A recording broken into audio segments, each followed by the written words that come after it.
You know, where do we even begin here? I can only draw two conclusions at this point when it comes to the wicked wig of the woke Joy Reid. Conclusion number one, Joy Reid doesn't actually believe the propaganda that she promotes. She's just doing her job. She's collecting woke welfare from MSNBC, and she's just doing and saying what she's told to say. Or Joy Reid actually believes what she promotes, which makes me come to conclusion number two. It is possible that Joy Reid is pure evil. There are different levels of membership at Woke United Methodist. You got members like LeBron James, who I feel are misguided. Members like LeBron, they just say what they think people want to hear. These members, they are just begging for acceptance from anyone willing to accept them. Then you have members like Colin Kaepernick and Megan Rapinoe. Members in this category, they're actually exploiting Woke United Methodist for their own financial gain. Colin Kaepernick doesn't know shit about police brutality. The dude's never had a parking ticket. The prepubescent boy disguised as a soccer player doesn't really believe in equality. They began exploiting these issues once their athletic careers were in decline. At Woke United Methodist, they call that a pension. Now, even though I don't agree with Colin Kaepernick, or as his pretend friends like to call him Cap, which is kind of ironic when you think about it. When the kids say Cap, it means you're lying. So Cap is a fitting nickname for Colin Kaepernick since he's the father of lies. But the Caps, the prepubescent boys, the LeBrons, even though I don't agree with them, I don't consider them to be bad people. I don't think they're evil. I don't think LeBron James is a bad dude. I think he's one hell of a father. Outside of her political rhetoric, Megan Rapinoe's completely harmless. Colin Kaepernick, damn sure harmless. I mean, this dude can't complete a complete sentence. He's paid to repeat the words coming from his earpiece. But there is a separate class of members at Woke United Methodist that I think are pure evil. The birthing persons who fall into this category, they are miserable people. They wake up every morning with the intention of spreading their misery to others. Keith Olbermann resides in this category. While the rest of us were enjoying the NFL yesterday, Keithy Pooh was wasting his time once again going after Chuck Todd. Why? Hell if I know. I thought Todd, Chuck, and Keithy were on the same side. My inside sources tell me, though, Keith is very, very bitter because Todd turned down his invitation to the Butt Bongo Festival. Maybe that's why Keith referred to Chucky yesterday as an ass fraud. Ass fraud. That's just too easy. Keith Olbermann, though, he's not the only person residing in the land of misery. His sister in woke, Joy Reid, occupies the same space. Throughout most of this year, Joy Reid has struggled to maintain her audience on MSNBC. I wouldn't say her ratings have reached huge embarrassing failure status, but Joy Reid no longer commands the same attention. She no longer has the influence that she had 2 or 3 years ago. But over the last couple of weeks, Joy Reid has seen a resurgence. First 7 months of the year, Joy Reid was averaging between 1.1 and 1.2 million viewers for her hour of propaganda on MSNBC. But somehow on August 24th, she pulled 3.1 million viewers. How in the hell did that happen? I understand Joy Reid can be fascinating at times. I mean, there are people who are fascinated by the constantly changing hair color. Joy Reid's kind of like a chameleon. The hair changes with her mood. When she's angry, it's red. When she's feeling down, it's blue. When she's trying to be relatable and manipulating people into believing her lies, she goes with the more neutral blonde. But even with that being the case, how could Joy Reid, how could she convince 3.1 million people to watch her? Well, the answer, of course, is rather simple. Joy Reid was not heavily featured on the show that night. On August 24th, the show centered around the arraignment of Donald Trump. Orange Man bad! But to her credit, Joy Reid has been able to capitalize on this temporary spike in ratings. Since that show on August 24th, our favorite Joy, she's been able to average 1.4 million viewers. Now you might be wondering, how has someone this detestable been able to maintain that success? Well, Joy Reid has finally decided to go back to the basics. She has decided to rely on a classic myth, the same myth that made her rich and famous. She's borrowing a tactic from her sister in woke, Jemele Hill. Oh, Jemele, look at this beautiful face. Don't you just love smelly Gemelli? I mean, I can never get tired of looking at that O face.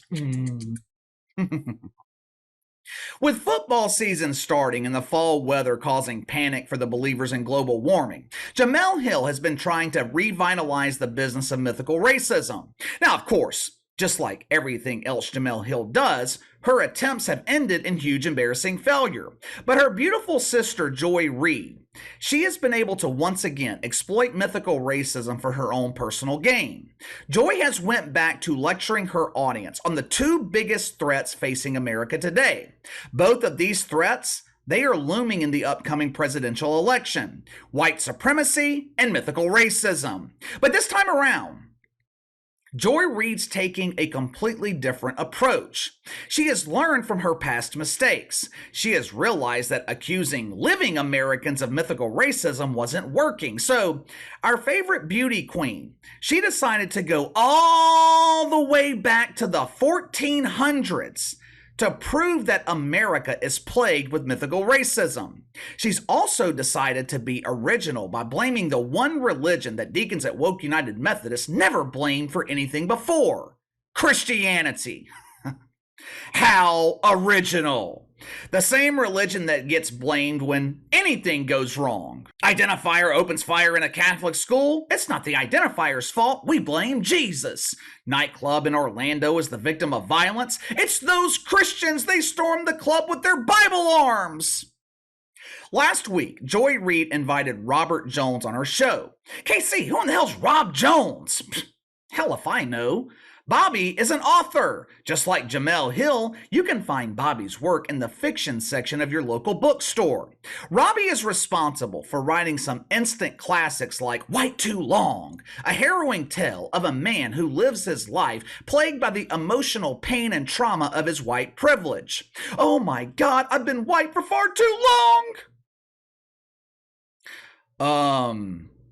There's a simple solution to that problem, Bobby. It's called a tanning bed. In 12 to 15 minutes, you can magically go from white to red.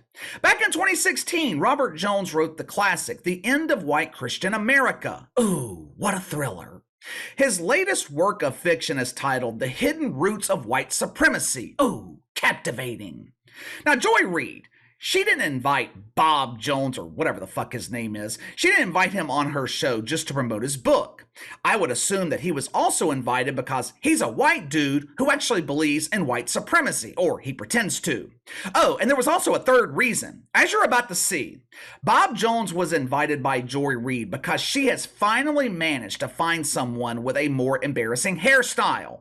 This dude looks like he just came from the set of The View. The high-powered winds, courtesy of the constant flatulence, had Robert Jones' hair looking like he stuck his face in a transformer.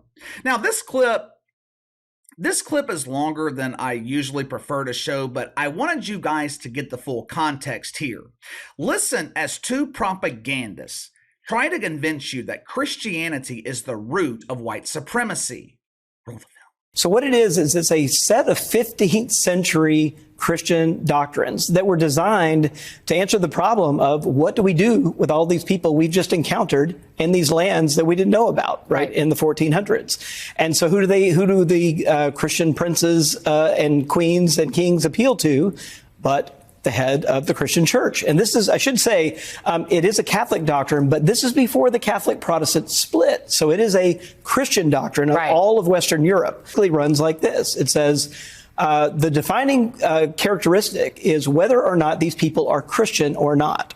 If they are not Christian, and if they are not already subjugated by a Christian power, then they essentially have no human rights. They have the right to occupy, conquer, kill, steal their goods, and to reduce their persons to perpetual slavery. And so this is what gives license in their minds to European colonizers to try to enslave indigenous people, to wipe them out if they resist in any way, and to enslave Africans. That's how they do it, and still in their minds advance the interests of Christianity. That's exactly right. And it's worth remembering, this is the version of Christianity that lands on these shores and then, in fact, motivates the landing on these shores. This idea that this country is intended by God to be a promised land for European Christians is very much still with us. You know what I find interesting about this? Have you ever noticed that Joy Reid never has a normal person there to contradict these bullshit claims? Have you ever noticed that? I don't know enough about the 1400s or the 15th century to be able to refute these claims by Robert Jones. He's got a PhD in religion. I don't. I'm assuming his PhD in religion was from Woke U. But it's entirely possible that everything that Robert Jones is saying is true. It's entirely possible that people used Christianity hundreds of years ago as a justification for white supremacy and slavery. Now, if that's true, I don't know where they found that justification in the Bible, but it's entirely possible that it happened. But let me ask you something. What the hell does that have to do with anything going on in 2023? The last I checked, there was not a single church or a single pastor in America that was attempting to enslave people because the Bible said so. So, what was the point of this book? What was the point of this segment on MSNBC? There was only one point: tarnish the religion of Christianity. By the way, if you're interested in this book by Robert Jones, I've got some great news for you. Amazon has plenty of stock. Pretty soon, this book will be on clearance. It was released on September 5th. As of the time I'm recording this video, Robert Jones has a total of 3 reviews on Amazon. 3! This book is selling so well, Amazon's already offering a 20% discount. Basically, they are begging someone, anyone, to purchase this garbage. You know what's the worst part about all this? This segment was completely ignored by the mainstream media. Could you imagine the reaction if Joy Reid aired a segment that denigrated the Muslim faith? Better yet, what if Joy Reid criticized the faith of the identifiers? What if she criticized the woke faith? What if she tarnished the religion of people who worship the oak tree? MSNBC would immediately yank her off the air. But tarnishing the Christian faith, it's become so common, it's become so accepted that when it happens, no one even notices. In terms of mainstream recognition, Robert Jones is an absolute nobody. Robert Jones, that sounds like the name of the ambulance chasing lawyer you see on those cheap billboards on the highway. The only reason he was invited to appear on MSNBC is because of his belief in white supremacy. Now, Joy Reid, she is going to continue to use this propaganda to boost her ratings. She's going to make this a primary talking point in the upcoming presidential election, going all the way back to the 1400s to prove that white Christian America, or I think they call them white Christian nationalists now, to prove that that is the root of white supremacy and mythical racism.